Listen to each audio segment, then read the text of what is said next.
Hi everyone, my name is Nadia Salsabila. I'm a student from State University of Jakarta in Transportation Program. I learned about activities at the port, loading and unloading activities, and of course about containerization.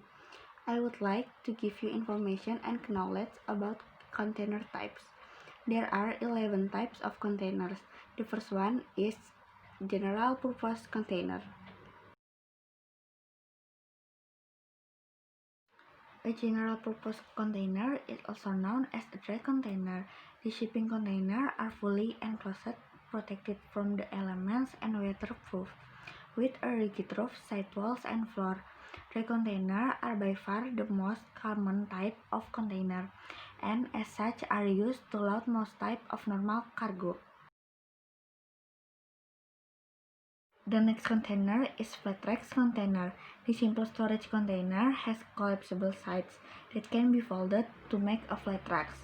The end walls are stable enough to allow cargo securing, so they are ideal for shipping goods that are oversized, such as heavy machinery and construction materials.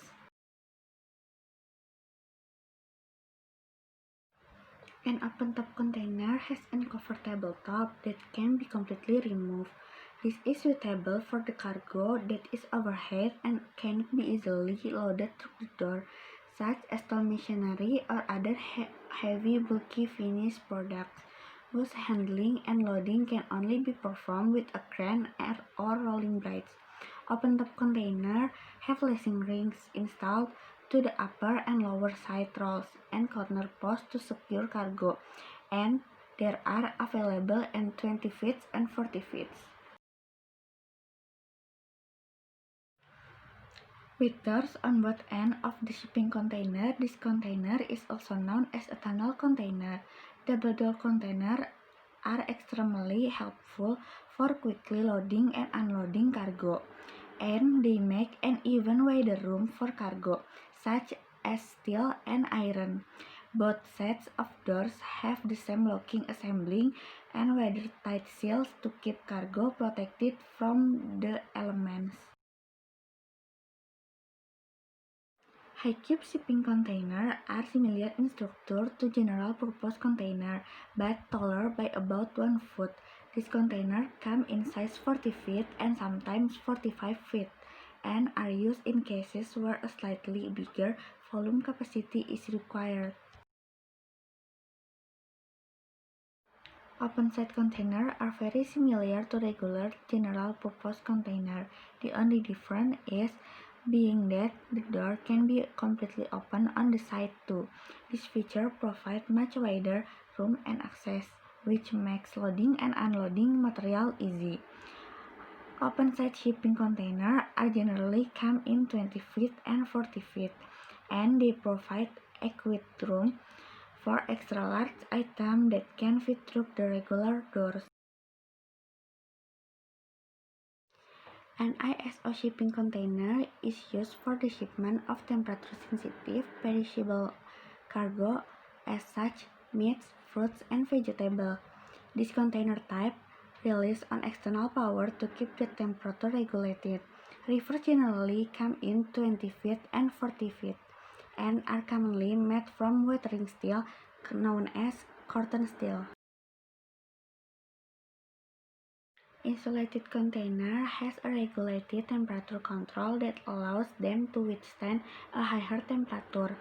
They are equipped with a mechanical compressor to cool or heat the air within the container. Insulated containers are typically constructed of a vacuum flex similar to a thermos bottle. As such, they are most suitable for long-distance transportation of products such as food, blood, biological material, and chemical. Half-head shipping containers are designed for transporting bulk cargo that is heavy and dense. These are good for transporting cargo such as coal and stones, so they are perfect for use in the mining industry. Half-head containers are also easy for loading and unloading. Tank containers or tankers are made of strong steel or other anti-corrosive material for the transportation and long-life protection of liquid materials. A tank container must be at least 80% full to prevent dangerous surging of liquid in transit, but it must also not be over 95% or there will not be sufficient room for thermal expansion. Swap body are exchangeable containers used for road and rail. They are commonly used in Europe. Swap body have a comfortable top, which makes them suitable for shipping a range of cargo. Because swap body do not have upper corner fittings and are not stackable, they are restricted to land-based transportation only. That's all for today. I hope this video can give some knowledge about container types. Thank you.